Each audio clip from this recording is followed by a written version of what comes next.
Muadz bin Jabal radhiyallahu anhu berkata, ketika beliau bersama Rasulullah sallallahu alaihi wasallam, fa akhadha Rasulullah sallallahu alaihi wasallam bi yadi wa qala, ya Muadz, wallahi inni la uhibbuk, wallahi inni la uhibbuk, ya Muadz, لا تدعن دبر كل صلاة أن تقول اللهم أعني على ذكرك وشكرك وحسن عبادتك. Kata Muadz bin Jabal radhiyallahu anhu, ketika aku bersama Rasul SAW memegang tanganku dan Rasul bersumpah. Rasul tidak perlu bersumpah,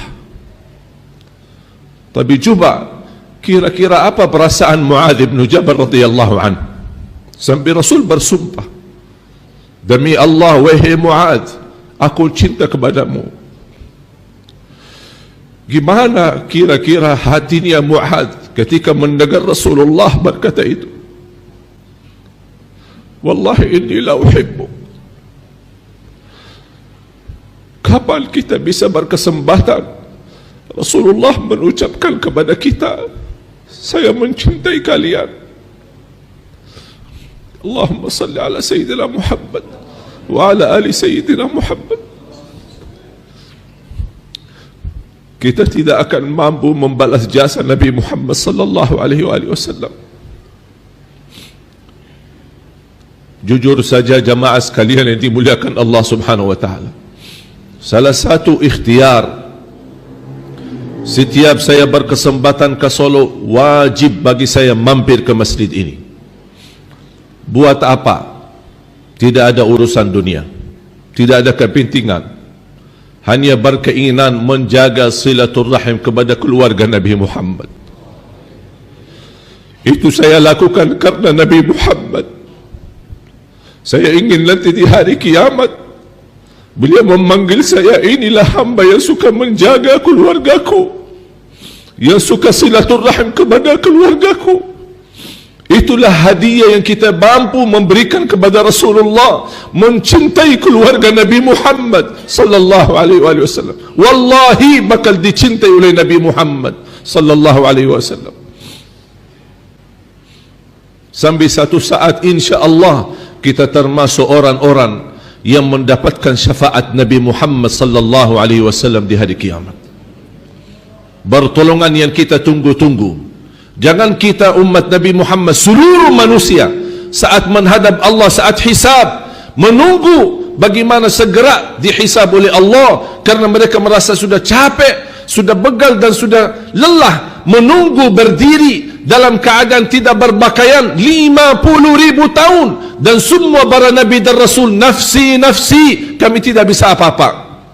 Sampai para Nabi dan Rasul sepakati untuk menunjukkan kepada Rasul, yang bisa bantu kalian itulah orangnya, Muhammad sallallahu alaihi wasallam. Seluruh manusia datang menghadap Rasulullah, bagaimana supaya dia berdoa dan meminta bantuan dari Allah subhanahu wa ta'ala agar segera dimulai hisab. Rasulullah SAW, ana laha, itulah yang diberikan oleh Allah kepadaku, sesuatu kemuliaan. Beliau sujud di hadapan Allah, dan kata Rasulullah SAW, Allah akan gerakkan lidahku mengucapkan pujian-pujian yang tidak pernah diucapkan oleh makhluk pun sebelum aku, kata Rasulullah SAW. Sambil Allah berkata, ya Muhammad, irfa' ra'sak, wasal tu'ta, washfa' tushaffa'.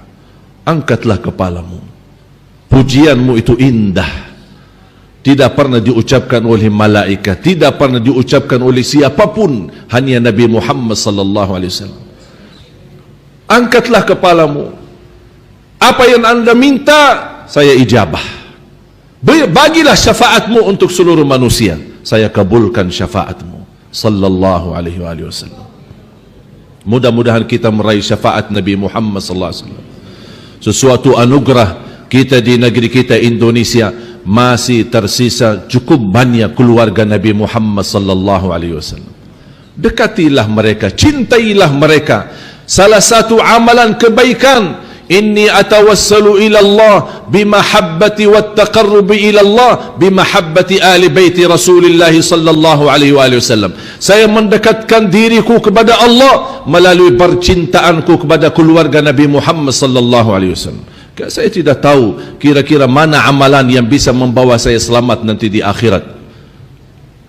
Dan saya yakin mendekati keluarga Rasul dan mendapatkan doa dari mereka, insya-Allah kita bisa nanti di hari kiamat bersama Nabi Muhammad sallallahu alaihi wasallam. Ma'asyiral muslimin yang dimuliakan Allah Subhanahu wa taala. Khususnya di hari Jumat, jangan sia-siakan kesempatan. Sebenarnya mulai habis maghrib hari Kamis sampai azan maghrib hari Jumat, sepanjang waktu itu isi dengan sebanyak-banyaknya bersalawat. Jangan henti-hentinya.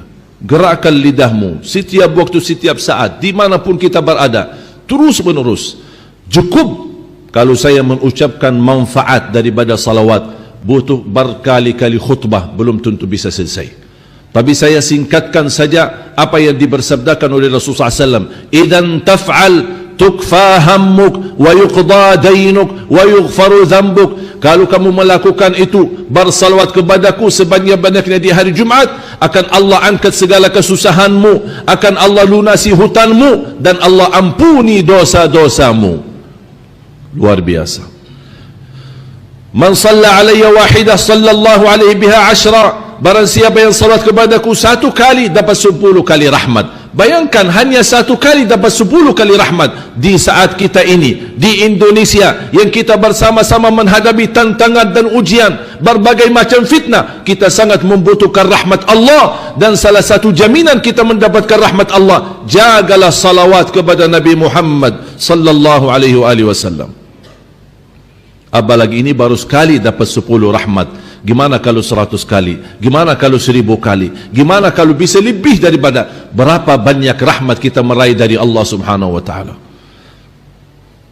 Mudah-mudahan dengan kita istiqamah bersalawat untuk kesembuhan penyakit kita, untuk melunasi hutang kita, untuk mudahkan urusan kita, insya-Allah terkabul segala hajat kita. Nanti di hari kiamat kita bertemu Rasulullah SAW, sudah disucikan hati kita dan buku amal kita dari segala dosa dan kotoran, dari segala maksiat, dan kita menghadap Rasulullah SAW, bahkan dimegang tangannya oleh Rasulullah SAW mengajak kita ke surga, sebagaimana Muadz bin Jabal radhiyallahu an langsung dimegang tangannya oleh Rasulullah sallallahu alaihi wasallam.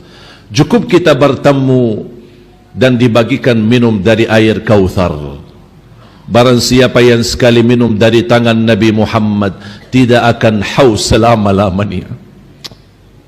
Minum apa itu sampai tidak haus selama-lamanya? Bukan karena kelebihan airnya, tapi kelebihan tangan Nabi Muhammad yang menhadiahkan kepada umatnya sallallahu alaihi wasallam. Mudah-mudahan kita termasuk orang yang mencintai Nabi Muhammad, yang mengamalkan ajaran Nabi Muhammad, yang menghidupkan sehari-hari Nabi Muhammad, dimanapun kita berada selalu membawa ajaran Nabi Muhammad, dan kita menunjukkan akhlak Nabi Muhammad sallallahu alaihi wasallam. Sebagaimana kata Siti Aisyah radhiyallahu anha, kana khuluquhul Quran, kana sallallahu alaihi wasallam akhlaqni akhlaqul Quran.